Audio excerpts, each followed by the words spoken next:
학생 여러분 안녕하십니까? 오늘 강의는 추석 보강, 그러니까 저희들이 추석 연휴 때 수업이 있었지만 연휴 때 수업을 못했기 때문에 보강 차원에서 이루어지는 강의입니다. 그렇기 때문에 중간고사 과제에 대한 피드백을 전체적인 차원에서 개별적으로 하기는 힘이 들고, 제가 오늘 하루 동안 여러분들 레포트를 다 읽고 몇 부분을 발췌를 했습니다. 발췌를 해서 다시 학습하는 기회가 되었으면 좋겠다. 그리고 또 한 챕터 자체는 제가 저번 학기 강의를 하면서 많은 학생들이 공감을 하고 필요하다고 생각했던 부분인 자기소개서 쓰는 방법에 대해서 강의했던 부분을 올리도록 하겠습니다. 그러니까 여러분들이 참고를 하시고 취업에 조금이라도 도움이 되었으면 하는 바람에서 제가 그 부분을 채택을 했습니다. 채택을 했기 때문에.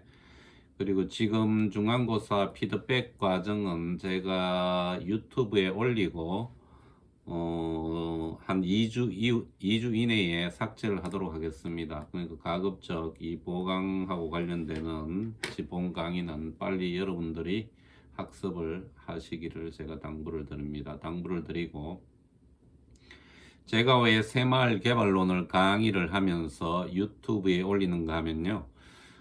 새마을 국제개발학과가 만들어지고 많은 학생들이 1학번부터 들어왔죠. 1학번부터 들어오고 대학원은 1, 4학번부터 학생들이 이제 공부를 하고 연구를 했습니다.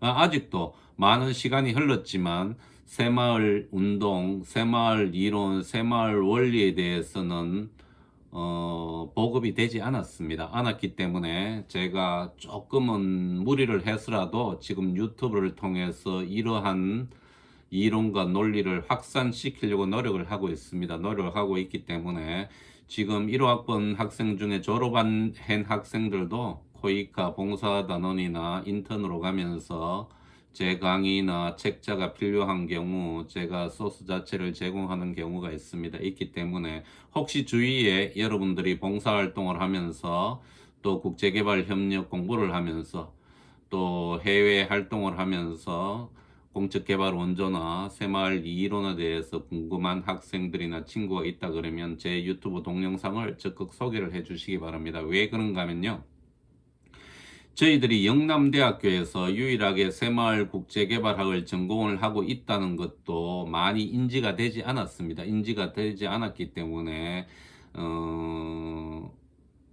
국민들이나 또 대학생들이나 또 관련 공무원들한테 이러한 부분들을 알리는 것도 상당히 중요하기 때문에 제가 강의를 유튜브에 올려서 이러한 작업도 병행을 하고 있습니다. 병행을 하고 있기 때문에 어차피 학생 여러분들은 우리 학과를 책임지고 나가야 될 어떤 의무가 있고 책무가 있기 때문에 이런 부분도 여러분들이 조금 더 적극적으로 활동을 하면서 전파를 하고 소개를 해준다 그러면 후배들한테도 많은 도움이 될 수 있겠다 이렇게 생각을 합니다. 그렇기 때문에 이제 혹시나 왜 교수님이 동영상 강의를 유튜브에서 연계해서 하는지 궁금한 학생이 있다 그러면 저는 조금이라도 새마을 운동을 확산시키고 우리 학과를 소개시키고 또 관련 공무원들한테 우리가 이러한 공부를 하고 있고 이러한 연구를 하고 있다는 것을 알리는 게 주 목적이기 때문에 그렇습니다. 그렇게 이해를 해주시면 고맙겠다 이렇게 제가 말씀을 드리겠습니다. 제 유튜브 강의를 들으신 분은 아시겠지만 해외에 있는 한국인이 아닌 어떤 새마을 운동 관련 학생들이나 코이카와 관련되는 연구원들도 제 강의를 듣고 있습니다. 듣고 있기 때문에 그런 면에서 저는 어떻게 보면 상당히 보람을 느끼고 유튜브를 통해서 강의를 올리고 이런 작업을 피곤하지만 계속적으로 할 계획이 있습니다. 계획이 있기 때문에 여러분들도 그런 차원에서 혹시나 관심 있는 친구들이나 동료가 있다 그러면 소개를 시켜주는 것도 괜찮겠다 이렇게 생각을 합니다. 자, 그러면 이번에 중간고사 과제로 나갔던 이제 과제들을 제가 한번 리뷰를 해 보겠습니다. 리뷰. 일반적으로 1번 문제 1970년대, 그러니까 여러분들이 저한테 냈던 레포트를 한번 생각을 하면서 제가 이야기하는 부분하고 한번 맞춰 나가 보십시오. 본인들의 레포트가 내가 원하는 어느 정도 수준으로 제출을 했는가요? 1970년대 새마을운동의 추진 체계와 현재 국제개발협력 사업의 추진 체계를 비교 설명하세요. 1번 문제, 그 다음에 2번 문제 새마을운동과 국가발전 관련성을 서술하세요. 그 다음에 4번 문제, 총 4개의 문제가 나갔는데요. 과제가 3번 문제를 제외하고는 대다수 학생들이 거의 정답에 근접해서 서술을 했습니다. 그런데 3번 새마을운동의 가치를 새마을운동을 추진함에 있어 어떤 의미를 가지는지를 설명하세요. 이 부분은 제가 원했던 어떤 답을 기술한 학생이 많지 않습니다. 많지 않다 그러거나 한두 명, 두세 명 정도밖에 되지 않습니다. 물론 일정 부분 여러분들 생각에서 판단하는 어떤 그런 답은 이제 대체적으로 찾아냈는데 3번 부분은 제가 이제 순차적으로 하면서 다시 한번 설명을 해 보겠습니다. 자, 1번 문제. 1970년대 새마을운동의 추진 체계와 현재 국제개발협력사업의 추진 체계를 비교 설명하세요. 새마을운동의 추진 체계는 추진 체제를 먼저 설명을 해야 되죠. 제가 이제 이야기하는 논리입니다. 추진 체제는 체계와 법제로 구성이 되어 있다. 여기는 이제 체계를 묻는 부분이니까 법제를 제외하고 설명을 하면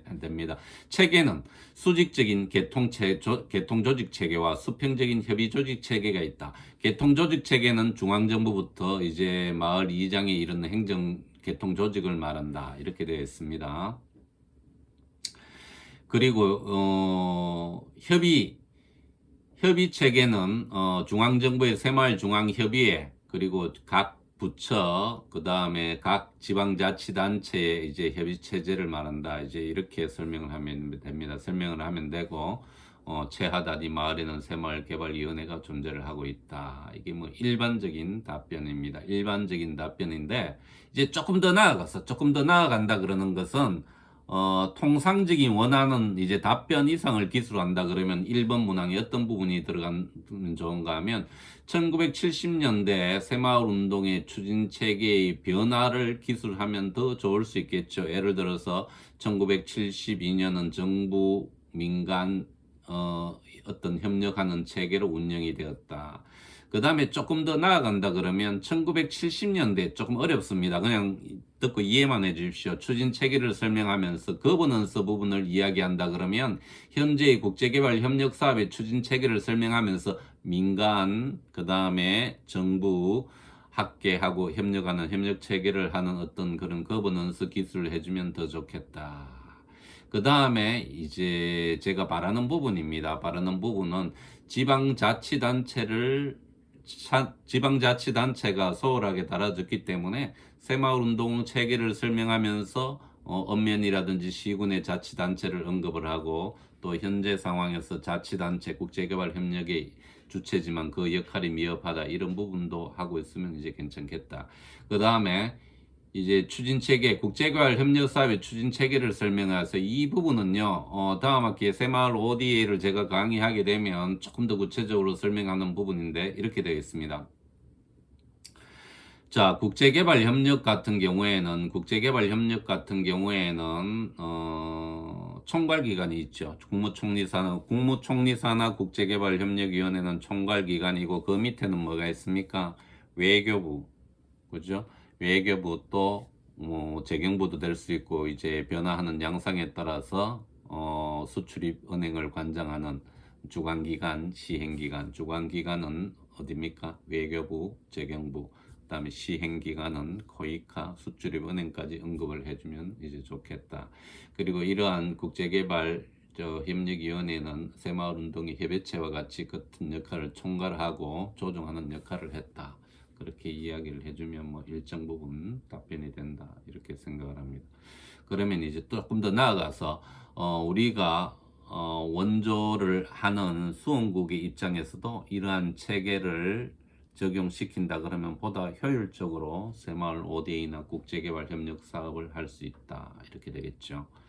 자, 그 다음에 새마을운동과 국가발전계획의 관련성에 대해서 서술하세요. 이렇게 되어 있습니다. 이게 어떤 의미인가 하면 새마을운동과 경제개발 5개년 계획은 한국의 경제 성장을 견인하는 아주 중요한 계획입니다. 중요한 계획인데 새마을운동 같은 경우에도 이러한 국가계획, 새마을운동 또 이제 국토종합개발계획하고 유기적으로 연계가 되었기 때문에 보다 더 탄력을 가지고 적극적이고 성공적으로 이제 실천이 될 수 있었다. 이렇게 설명을 하면 됩니다. 이렇게 설명하면 되는데 새마을운동을 설명하면서 이제 농지개혁과 지역사회개발 사업도 중요한 토대를 이루고 있다. 농지개혁, 지역사회개발, 농특사업 뭐 이렇게 연결이 됩니다. 연결이 되는데 학생들 중에서 지역사회개발 사업하고 지역개발 사업을 혼돈하는 학생들이 있습니다. 그런데 지금 우리가 새마을운동을 서술함에 있어서는 지역개발 사업보다 지역사회개발, 어떻게 미군정하에 이루어졌던 지역사회개발 사업을 언급해 주는 게 보다 타당하다.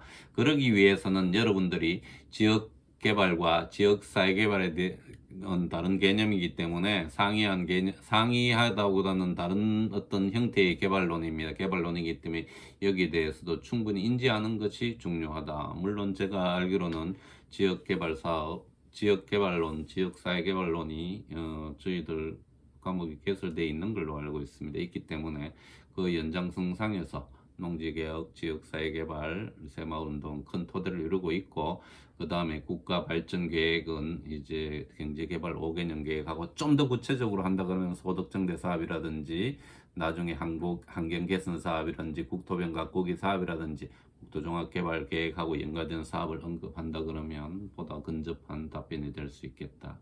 이렇게 됩니다. 제가 또 설명을 드렸죠. 새마을운동은 갑자기 등장했는 것이 아니라 박정희 대통령이 이제 대통령에 취임하고 계속 시범적으로 농촌을 개발하는 여러 가지 형태를 하게 됩니다. 형태를 하게 되고 농특 사업을 하고 그러면서 이제 새마을 가꾸기 사업을 시작을 했죠. 철근하고 시멘트로. 그러면서 새마을운동을 넘어가는 단계를 가졌다. 이러한 부분도 충분히 숙지를 해주는 것이 중요하다. 그 다음에 새마을운동의 3번 문제입니다. 3번 문제 같은 경우에는 많은 학생들이 물론 제가 이제 학부 수준의 답변은 충분히 제가 이제 왔는데 그렇지만 제가 이 담론 부분을 여러분들한테 이제 충분히 설명을 했었습니다. 설명을 했었는데 그 담론 인정투쟁이라는 책이 있는데요. 자, 담론 부분. 자, 보십시오. 새마을운동의 가치는 새마을운동을 추진함에서 어떤 의미를 가지는지 설명을 하세요. 이 부분입니다. 자, 저를 한번 보십시오.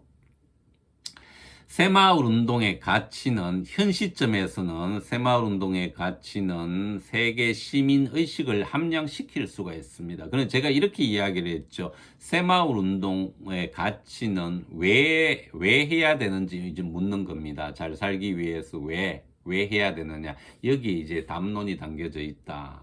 새마을운동의 가치를 설명할 땐 이 담론이 담겨져 있기 때문에 왜 새마을운동을 해야 되는지 주민들이나 국민들한테 설득을 하는데 어떤 새마을운동의 가치가 담겨져 있다. 그 이전에는 근면자조 협동의 정신으로 보죠. 열심히 캔도 할 수 있다. 이러한 가치 스피릿이 중요했고 지금은 새마을 ODA를 하는 시점에서는 우리가 세계 시민의식으로서 함께 잘 살자. 그죠? 상생한다, 공생한다. 이러한 가치를 때 왜 해야 되느냐.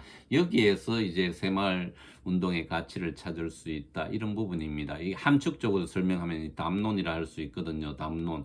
영남대학교도 담론이 있을 수 있죠. 여러분들 가정에도, 여러분들 인생에도, 개개인의 인생에도 담론이 있을 수 있습니다. 왜 살아가야 되는지, 왜 공부를 해야 되는지, 왜 취업을 해야 되는지, 왜 결혼을 해야 되는지, 이러한 가치 부분이 담론에 해당된다. 물론, 이제,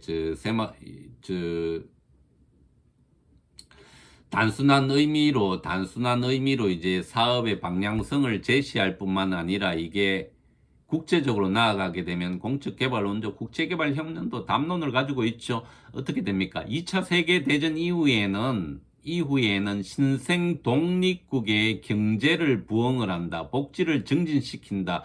이러한 가치와 담론을 가지고 국제개발 협력 사업을 했다는 겁니다. 그 이후에는 뭐 또 지속 가능한 개발, 새천년 개발 그러면서 여러 가지 담론과 가치를 투영시키는 거죠. 제로 헝그라든지 이런 부분들이 가치가 될 수 있다. 이거는 각 국제기구나 각 나라에서도 국제개발 협력을 하게 되는 어떤 가치나 이런 부분들이 상당히 중요하다. 왜? 국민들한테 공감대를 넓힐 수 있고 또 확장성을 시킬 수 있는 그러한 중요한 부분이기 때문에 많은 학생들이 새마을운동의 가치는 새마을 정신으로 이제 설명하는 경우가 많이 있습니다. 틀렸다는 게 아니고 이제 조금 더 한 템포 위, 한 등급 위로 이제 그 생각을 확장시키면 제가 중요하게 했던 이제 담론으로 연결이 된다 이렇게 돼 있죠. 그러니까 제가 이제 인정투쟁도 하나의 중요한 담론이 될 수 있다 그랬죠. 인정투쟁이라 그러는 거는 자 보십시오. 개인이 있습니다. 개인이 있고 그 다음에 조직이 있고 국가가 있습니다. 개인은 여러분들 개개인이라고 합시다. 새마을국제개발학과 학생이고 조직은 코이크라고 이야기합시다. 국가는 대한민국이 될 수 있고 더 나아가서 이제 세계 국제기구 UN이나 뭐 WFP 세계식량기구 등이 될 수 있겠죠. 자 보십시오. 개인은 조직에 인정받기 위해서 투쟁을 합니다. 어떻게? 여러분들이 코이카에 봉사단원으로 가기 위해서 스펙을 쌓고 공부를 하고 그죠? 인정받기 위해서 왜?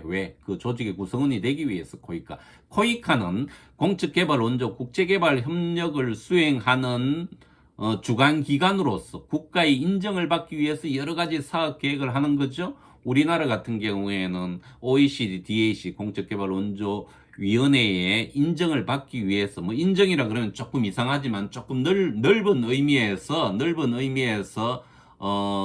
본인이 소속된 조직이나 단체에 대한 어떤 뭐라 그럽니까?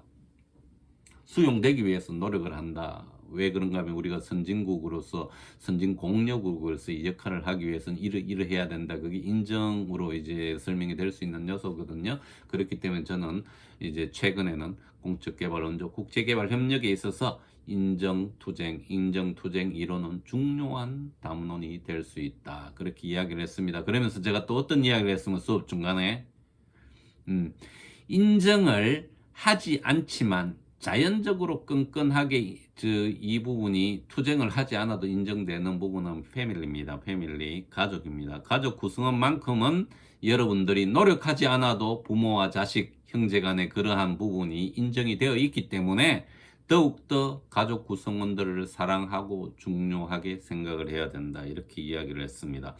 여러분들 뭐 큰 돈은 아니면 작은 돈은 가족 간에 금전 거래를 해도 뭐 10,000원을 줄 수 있고 100,000원을 줄 수 있죠. 그런데 타인하고는 그렇게 되지 않지 않습니까? 그렇기 때문에 가족은 상당히 중요한 구성원이다. 이 부분도 좀 여러분들이 이해를 해줬으면 좋겠다. 여러분들이 사회생활을 하고 직장생활을 하다 보면 드라이합니다. 드라이하다 그러는 거는 여러분들이 아무리 많은 감정을 쏟아내지만 그 조직에서는 여러분들의 감정이나 이런 부분을 감성을 받아주기에는 한계가 있습니다. 한계가 있기 때문에 여러분들이 직장 생활을 앞으로 하게 되게 되면 그런 부분에서도 심한 어떤 심적인 스트레스를 받을 수가 있습니다. 나는 이 조직을 위해서, 나는 구성원을 위해서, 나는 상사를 위해서 이렇게 열심히 하고 잘하는데 피드백 되는 거는 그냥 건조하게 인간관계로만 형성되는 그런 케이스를 많이 볼 수 있을 겁니다. 왜 그런가 하면요. 여러분들이 사회생활을 하게 되면 전쟁입니다. 전쟁이라 그러는 건 그 전쟁터에서 살아남아야 되는 거거든요. 단순히 설명을 하게 되면 여러분들이 사원으로, 뭐 공기업도 마찬가지입니다. 사원으로 출발을 해서 이사로 되기까지에는 경쟁률로 치면 50대 1, 100대 1로 99명은 이사되는 과정에서 탈락할 수밖에 없습니다. 그렇다 그러면 여러분들이 그 과정을 통과하기 위해서 어떤 바람직한 방향으로 통과하는 사람도 있을 수 있고 또 뭐 아부나 그죠 또 윗사람들 잘 보여서 하는 경우도 있고 또 연출을 통해서 하는 다양한 어떤 경로를 여러분들이 보게 될 겁니다. 보게 되면서 때로는 좌절을 할 수 있고 또는 이제 공정하지 않다는 그런 울분을 느낄 수도 있는데 그런 세상들은 여러분들이 지금 같은 이해관계에 있는 학생들이 모여있는 공간에서는 쉽게 느낄 수 없는 그런 부분들입니다. 그런 부분들이기 때문에 여러분들이 사회에 나가서는 멘탈도 강해야 되고 그런 부분에 충분히 대응해서 이길 수 있어야 되고 그렇죠? 정정당당하게 또 자기 노력을 충분히 어필할 수 있어야 되고 이런 부분들을 그러니까 이거죠. 사회에 나가게 되면 여러분들이 지금 생활하는 것보다는 더 혹독한 경험을 하고 훈련을 하게 될 것이다. 거기에 멘탈이 무너지면 안 되니까 거기에 대한 어떤 정신 자세도 상당히 중요하다. 약간 다른 방향으로 갔는데요. 자, 본인이 생각하는 새마을 운동의 핵심 요소를 세 가지를 선택하여 설명을 하세요. 이렇게 되어 있습니다. 이거는 여러분들이 각자가 생각하는 차이가 다 다르기 때문에 제가 스크랩을 해봤습니다.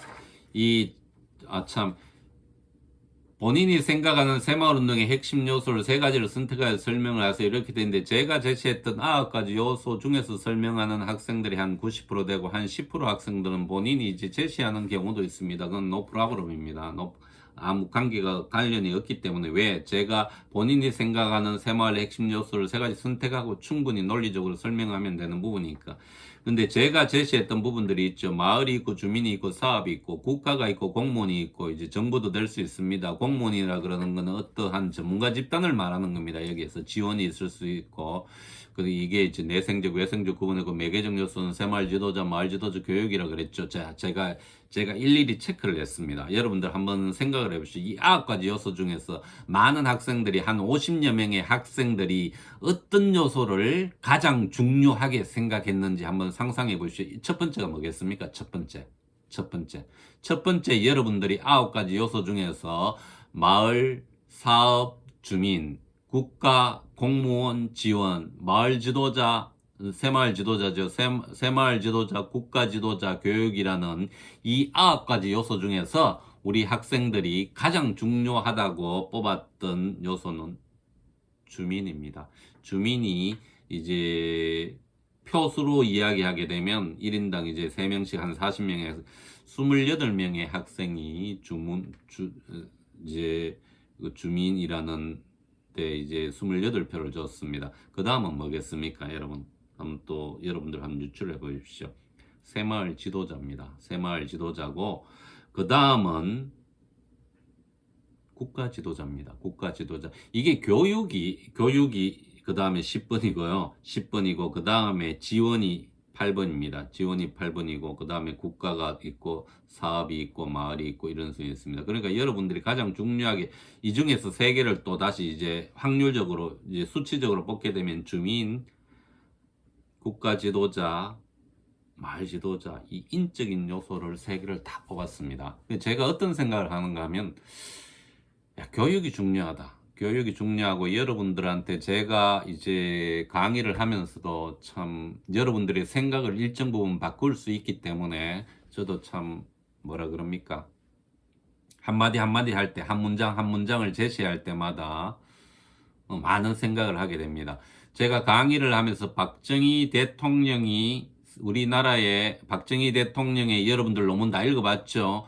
철학, 개발 철학과 담론을 읽어보고 또 제가 새마을 지도자도 강조를 했기 때문에 여러분들 머리나 가슴 속에는 주민이 진짜 중요하다. 그 다음에 새마을 지도자가 매개체로서 진짜 중요한 역할을 했다. 그리고 국가 지도자가 뚜렷한 정치 철학이나 개발 철학이 없었다 그러면 새마을 운동은 결코 성공할 수 없을 거라는 게 인지되어 있다는 겁니다. 이제 많은 인포메이션이나 교육을 통해서 그렇기 때문에 여러분들이 주민 그리고 국가 지도자, 새마을 지도자를 선택을 했는 것이 아닌가 이렇게 생각이 됩니다. 이렇게 생각이 되고 이렇게 해서 이제 4가지 과제들을 살펴봤는데 제가 몇 가지 설명을 하게 되면 여러분들 제가 보니까 동영상 강의를 제대로 듣지 않고 과제를 수행하는 학생도 있는 것 같아요. 왜 그런가 하면 과제의 내용 자체를 정확하게 인지하지 않고